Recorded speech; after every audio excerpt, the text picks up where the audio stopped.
Film धुरंधर में अक्षय खन्ना का एक डांस मूव बहुत ज़्यादा वायरल हो रहा। ये डांस मूव है पाकिस्तान के एक गैंगस्टर रहमान डकैत का। इस फिल्म में अक्षय खन्ना ने रहमान डकैत की ही भूमिका निभाई है। इस गैंगस्टर ने अपनी मां का ही गला घोट करके उसकी हत्या कर दी थी और हत्या करने के बाद ये लोगों के सर से फुटबॉल खेला करता था। तो इस वीडियो में इस गैंगस्टर की ही कहानी जानेंगे। पाकिस्तान के कराची शहर में एक छोटा सा टाउन है जिसका नाम है लियारी। तंग गलियां और बहुत ही गरीब इस टाउन में 1975 में दाद मोहम्मद और खादिजा बीबी के घर जन्म होता है सरदार अब्दुल रहमान बलोच का। कराची शहर का मैप इस वक्त आप स्क्रीन पे देख रहे हैं। लियारी नदी के किनारे बसा ये छोटा सा जो इलाका दिख रहा है यही लियारी है। कराची बंदरगाह से बहुत थोड़ी दूरी पे है, इसलिए लियारी के ज़्यादातर लोग इसी पोर्ट पर काम किया करते थे। लियारी इलाके में बहुत ज़्यादा गरीबी, बहुत ज़्यादा तंग गलियाँ, विकास का कोई नामो निशान नहीं, इसलिए वहाँ के अधिकतर लोग अफीम की स्मगलिंग किया करते थे। 1960 के दशक से ही इसके पिता दाद मोहम्मद और इसके चाचा शेरू अफगानिस्तान से हीरोइन की तस्करी किया करते थे, इसलिए रहमान भी बचपन से ही ड्रग्स पैडलिंग में इन्वॉल्व हो गया था। रहमान डकैत जब 13 साल की उम्र में था तब पड़ोसी से इसका एक विवाद हुआ और उस विवाद में इसने पड़ोसी के पेट में छुरा भोंक दिया। छुरा भोंकने के बाद रहमान डकैत वहां से फरार हो गया।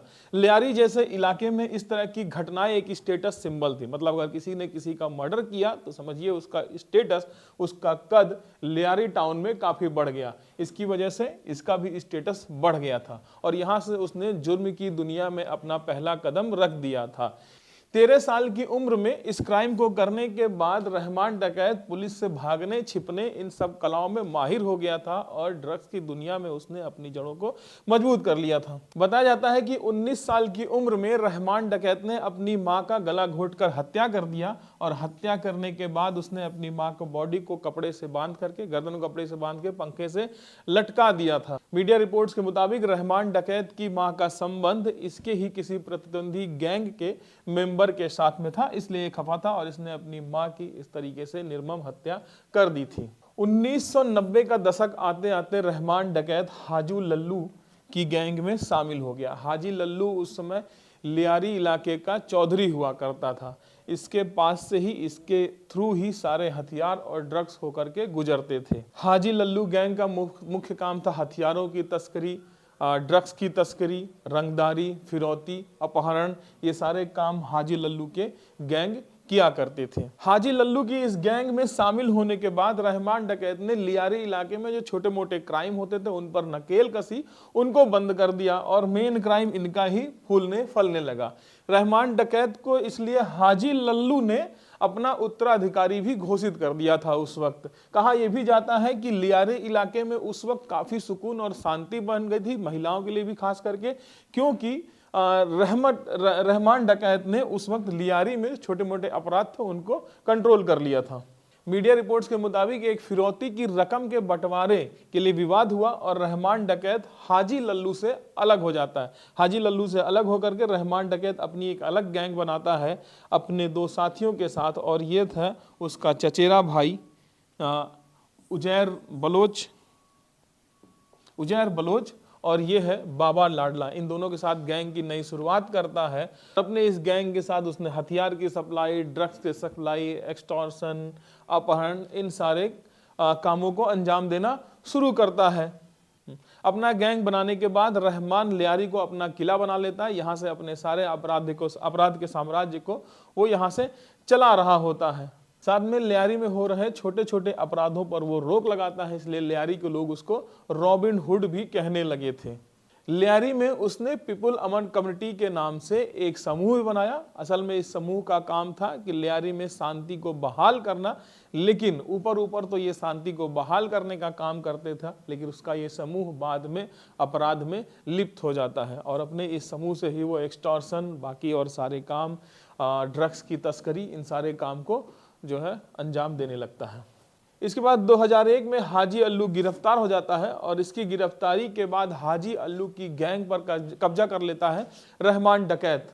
2001 में हाजी लल्लू की गैंग में कब्जा करने के बाद 2003 और 4 तक रहमान डकैत एक बहुत बड़ा डॉन बन करके उभरता है। साल 2001 में हाजी लल्लू की गिरफ्तारी के बाद रहमान डकैत हाजी लल्लू की गैंग की कमान अपने हाथ में ले लेता है और 2003-04 आते आते वो लियारी का एक बहुत बड़ा डॉन बनकर उभरता है। 2003 में गैंग वॉर शुरू हो जाती है हाजी लल्लू के बेटे अरशद पप्पू और रहमान डकैत में। ये गैंग वॉर इतनी बड़ी थी कि लियारी को वाइल्ड वेस्ट के नाम से जाना जाने लगा। फिलहाल इस गैंग वॉर के बाद रहमान डकैत लियारी के युवाओं को संगठित करता है और धीरे धीरे लियारी में जो पानी के टैंकर थे उनको कब्जा करता है, वहां की जमीनों को कब्जा कर लेता है। इसके साथ ही रहमान लियारी में सोशल वर्क भी करना शुरू कर देता है। लियारी में सोशल वर्क करने की वजह से गरीबों में बहुत ज़्यादा लोकप्रिय हो गया और जिसकी वजह से पाकिस्तान पीपुल पार्टी इसको अपने वोट बैंक की तरह लियारी में यूज़ करने लगी और रहमान डकैत वहाँ से पॉलिटिकल कनेक्शन उसका काफ़ी ज़्यादा स्ट्रांग हुआ। मीडिया रिपोर्ट्स के मुताबिक रहमान डकैत का बेनजीर भुट्टो के साथ काफ़ी अच्छा संबंध था। ये भी बताया जाता है कि मुशर्रफ विरोधी आंदोलन चलाने में रहमान डकैत का काफ़ी बड़ा योगदान था। इसीलिए पाकिस्तान पीपुल पार्टी रहमान डकैत को पुलिस से संरक्षित करती थी और राजनीतिक बचाव इसको मिला करता था। रहमान का सबसे बड़ा दुश्मन था अरशद पप्पू। साल 2008 में गैंगवार तेज हो चुकी थी। एक रिपोर्ट के मुताबिक इन दोनों की गैंगवार में रोज लाशें गिरती रहीं। रहमान डकैत ने पीपीपी की ताकत से अपने दुश्मन पप्पू को लियारी से बाहर कर दिया, जिसके लिए उजैर और बाबा लाडला ने हमले लीड किए थे। ये वही वक्त था जब इलाके में कथित तौर पर कटे सिर से फुटबॉल खेलने की अफवाहें फैली थी।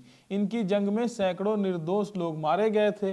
रहमान ने अरशद पप्पू के पिता को भी निशाना बनाया था। यह जंग लियारी की जमीन को लाल करती जा रही थी। साल 2009 तक रहमान डकैत शेरे लियारी बन चुका था। उसके खिलाफ 80 से ज़्यादा केस थे, लेकिन पीपीपी ने संरक्षण मिलने की वजह से उसे कोई परेशानी नहीं थी। वो बिल्कुल आज़ाद था, लेकिन वक्त और हालात कभी एक जैसे नहीं रहते। उसी दौर में पीपीपी की वरिष्ठ नेता बेनजीर भुट्टो को सरेआम हत्या कर दी गई और यहीं से रहमान की उल्टी गिनती शुरू हो गई। मीडिया रिपोर्ट्स के अनुसार रहमान का नाम बेनजीर की हत्या में शामिल होने के शक में आ गया था। पीएसी ने लियारी पर कंट्रोल कर लिया था। रंगदारी से करोड़ों की कमाई हो रही थी, लेकिन इसी ताकत ने रहमान के दुश्मन बढ़ा दिए थे। साथ ही अब पीपीपी नेताओं से भी टकराव होने लगा था, क्योंकि रहमान ने नेताओं से पैसे मांगने शुरू कर दिए थे। यही बात उसके पतन का कारण बन गई। लियारी में वो हीरो था, लेकिन बाहर खलनायक। वो 9 अगस्त 2003 का दिन था। रहमान अपने 3 साथियों औरंगजेब, नज़ीर और अकील के साथ स्टील टाउन की तरफ जा रहा था। तभी रास्ते में जिले के एसएसपी चौधरी असलम खान भी टीम से उसकी कार रोकी।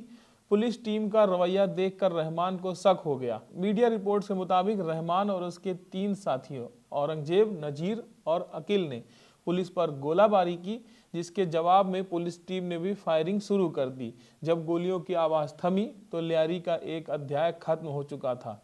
रहमान मारा जा चुका था। उसका जिस्म गोलियों से छलनी था। कहा जाता है कि उसे 22 गोलियां लगी थी। पुलिस ने उसकी कार से हथियार वगैरह सारे बरामद किए थे।